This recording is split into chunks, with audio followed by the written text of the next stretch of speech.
Alhamdulillah, Bu.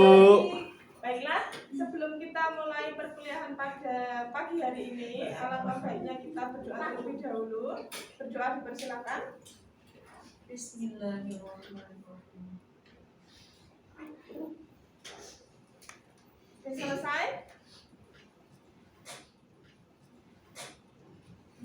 Baiklah, sebelum mengawali perkuliahan kita pada pagi hari ini, saya akan mengabsen teman-teman ya. Abdul Ghafur. Halo. Halo. Hai. Sudah siap untuk Sudah. kita diskusi hari ini? Siap, Bu. Untuk materi ketiga hari ini kepemimpinan manajemen kantor kita lihat materinya di sini ada 4 konsep dasar kepemimpinan manajemen kantor, gaya kepemimpinan manajemen kantor, tipe kepemimpinan manajemen kantor, dan peran kepemimpinan manajemen kantor. Nah, yang pertama materinya tentang konsep dasar kepemimpinan manajemen kantor. Ya, kita persamakan persepsi kita. Jadi ada yang sudah melihat video yang saya share di grup. Jadi penjelasan tentang PowerPoint yang saya share ini itu di YouTube sudah saya berikan penjelasan panjang lebar. Nah, pertama kita diskusikan dulu terkait dengan konsep dasar kepemimpinan manajemen kantor. Jadi ini semua teman-teman sudah memperoleh materinya semua ya tadi. Sekarang kita cross check dulu. Yang pertama tentang konsep dasar kepemimpinan manajemen kantor. Lihat karakteristik kepemimpinan. Itu merupakan nilai dasar yang membangun pribadi seorang pemimpin, terbentuk baik karena pengaruh hereditas. Hereditas itu berarti keturunan, gen ya, genetik maupun lingkungan. Nah, lingkungan itu kan memberikan pengaruh setelah kita lahir, gitu kan? Jadi kan genetik faktor keturunan itu kan berarti turunan dari ibu, dari bapak, gitu kan? Nah, kemudian selain dipengaruhi oleh faktor genetik itu juga dipengaruhi oleh lingkungan. Jadi setelah kita lahir kita berada di lingkungan keluarga, kemudian berada di lingkungan sekolah, lingkungan masyarakat. Nah, lingkungan itu mempengaruhi kepribadian kita atau karakter kita. Jadi karakteristik itu dipengaruhi oleh apa? Ya, hereditas, keturunan, dan lingkungan. Jadi dua-duanya berpengaruh. Selanjutnya untuk tugas dan fungsi kepemimpinan. Jadi tugas dan fungsi kepemimpinan ada 3 sebagai penentu arah, wakil dan juru bicara, dan komunikator. Kalau penentu arah itu lebih ke perumusan. Jadi seorang kepala sekolah itu harus bisa merumuskan suatu rencana. Tindakannya apa dengan membuat visi misi sekolah kayak gitu. Nah, seperti itu. Membuat ide-ide. Terus kalau wakil dan juru bicara itu ya dia mewakili aspirasi bawahannya gitu. Jadi apa yang bawahannya inginkan itu dia bisa sebagai penghubung, penyalur aspirasi rakyat gitu ya. Kalau di sini di sekolah ya penyalur aspirasi Mahasiswa gitu. Betul. Kemudian sebagai komunikator, kalau komunikator gimana? Dia menghubungkan sebagai penghubung. Nah, untuk gaya kepemimpinan ada 3 tadi, traits model. Jadi sifatnya mengkaji tentang perangai dan kemampuan yang menandai karakteristik pemimpin yang berhasil dan tidak berhasil. Jadi ini dipengaruhi oleh sifat. Kalau ini berdasarkan sifatnya. Gaya kepemimpinan berdasarkan sifat. Jujur, ini ada. Kemudian dia harus visioner. Visioner itu berpandangan ke depan. Pandangannya pandangan jangka panjang. Kemudian trendsetter sebagai model. Ya. Kemudian dia cerdas. Nah, tipe kepemimpinan. Nah, tipe kepemimpinan sebenarnya ada 4 tipe. Yang secara umumnya ada 4. Otoriter, demokratis, pseudo-demokratis, sama yang satunya laissez-faire. Nah, otoriter. Jadi kaku, sifatnya kaku gitu ya. Tidak mau menerima kritik, saran. Demokratis ya kebalikan dari otoriter, dia lebih terbuka. Kalau pseudo-demokratis ya kelihatannya demokratis tapi nggak demokratis ya. Dia otoriter. Lebih Liberal. liberal. Selanjutnya peran kepemimpinan manajemen kantor. Jadi perannya itu ada berapa? Ada tiga. Hubungan personal, informasi, sama pengambilan keputusan.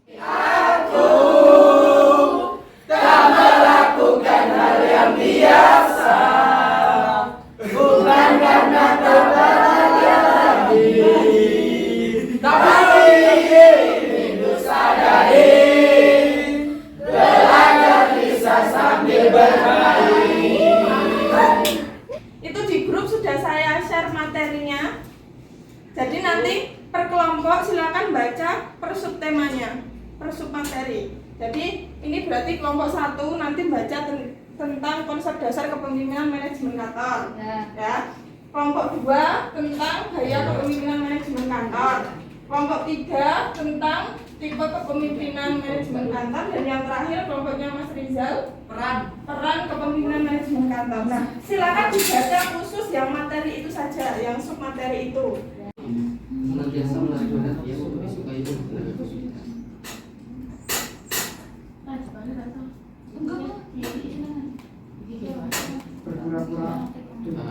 Berpura-pura demokratis padahal sebenarnya otoriter. Itu namanya studi demokratis. Seperti Oke. Kalau sudah,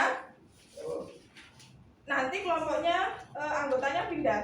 Silakan untuk di kelompoknya menyisakan 2 orang. Yang lainnya pindah ke kelompok yang lain satu-satu ya. Kelompok 1 silakan menerangkan ke teman-temannya yang lain materi, submateri yang tadi sudah didiskusikan dengan kelompoknya. Ya Bu, itu kita. Kemudian nanti, pokoknya intinya sharing diskusi ya. Jadi nanti mulai dari kelompok 1 membagikan informasinya tadi, materi yang diperoleh ke teman-temannya yang lain yang satu meja. Kemudian nanti bergiliran kelompok 2, terus kemudian kelompok 3 sampai kelompok 4. Sampai satu meja itu mendapatkan materi lengkap. Dari materi 1, 2, 3 sampai 4. Itu ya. Pertama adalah konsep dasar kepemimpinan. Nah, di sini adalah kepemimpinan adalah proses di mana seseorang atau sekelompok orang mempengaruhi individu atau kelompok lain untuk mencapai tujuan tertentu. Nah, konsep dasar kepemimpinan ini mencakup sejumlah prinsip dan aspek yang penting untuk memahami peran dan tanggung jawab seorang pemimpin. Di semua penjelasan yang sudah dipaparkan, apakah ada yang tidak dimengerti? Pertanyaannya, jika menjadi seorang ketua kelas, gaya mana yang paling cocok? Benar. Ya. Contohnya. Ini semuanya cocok. Kalau kamu jadi ketua kelas, gayanya yang perlu kamu cocokkan, semuanya harus kamu cocokkan di atas ini. Tapi kalau lebih menonjolnya, maksudnya paling tepatnya yang diunggulkan adalah kepemimpinan demokratis. Bagaimana pada Mas Ayu? Sudah jelas dengan Terima kasih jawabannya? banyak. Baiklah teman-teman, sekian presentasi dari kami. Sebelum kami menutup presentasi kami pada hari ini, izinkan kami membacakan kesimpulannya. Yang dimana kepemimpinan itu dalam manajemen kantor adalah faktor kunci yang mempengaruhi kesuksesan dan kinerja organisasi. Nah, konsep dasar kepemimpinan ini, gaya kepemimpinan, tipe kepemimpinan, dan peran kepemimpinan semuanya berperan penting dalam membentuk lingkungan kerja yang efisien dan produktif.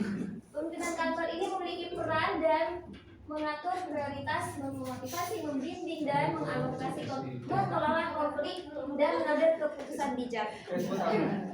Demikianlah diskusi kita pada hari ini.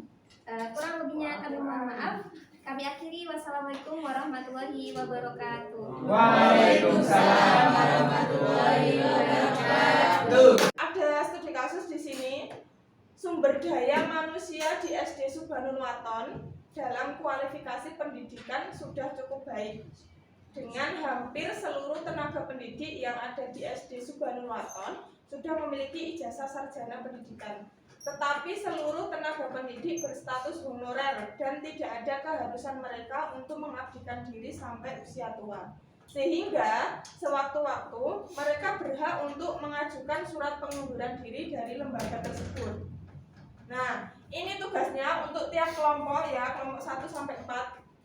Apa langkah langkah-langkah yang perlu dilakukan kepala sekolah sebagai top manager. Nah, silakan didiskusikan tiap kelompok. Kira-kira solusinya apa, Mbak? Langkah-langkah yang dilakukan kepala sekolah sebagai top manager? Berikut langkah-langkah yang dapat diambil. 1. Kebijakan dan kesepakatan kontrak. Kepala sekolah dapat mempertimbangkan untuk menjalin kesepakatan kontrak yang lebih jangka panjang dengan staf honorer. Ini bisa mencakup komitmen untuk masa kerja tertentu yang memberikan stabilitas dalam tim pengajar. 2. Insentif dan tunjangan. Untuk meningkatkan motivasi dan retensi, kepala sekolah dapat mencoba memberikan insentif seperti tunjangan tambahan atau bonus berdasarkan kinerja atau masa kerja. 3. Mengembangkan profesional. Menyediakan pelatihan dan pengembangan profesional dapat membantu meningkatkan kualifikasi saat staf pendidik. Ini dapat memotivasi mereka untuk tetap berada di sekolah. 4. Komunikasi terbuka. Kepala sekolah perlu memastikan komunikasi terbuka dengan staf honorer. 5. Rencana penggantian. Menyusun rencana penggantian jika ada staf yang memutuskan untuk mengundurkan diri. 6. Hubungan baik. Membangun hubungan yang baik dengan staf honorer dapat membantu dalam mempertahankan mereka di sekolah. 7. Evaluasi kinerja. 8. Penghargaan dan pengakuan. Dengan mengambil langkah-langkah ini, kepala sekolah dapat berusaha untuk menjaga stabilitas sumber daya manusia subhanahu wa ta'ala dan minimalkan potensi pengunduran diri staf honorer. Sudah. Oke, terima kasih. Model behavior model. Ini Bu. Ini dulu. Iya, ini dulu. Yo, silakan. Bu, apa tiga gaya model kepemimpinan? Apa tiga gaya model kepemimpinan? Yang mana? 1. Yes. Yang kemudian kedua kelompok 3. Yang selanjutnya kelompok 4. Iya, Bu. Mohon maaf apabila ada salah kata. Billahi taufiq wal hidayah. Wassalamualaikum warahmatullahi wabarakatuh. Waalaikumsalam.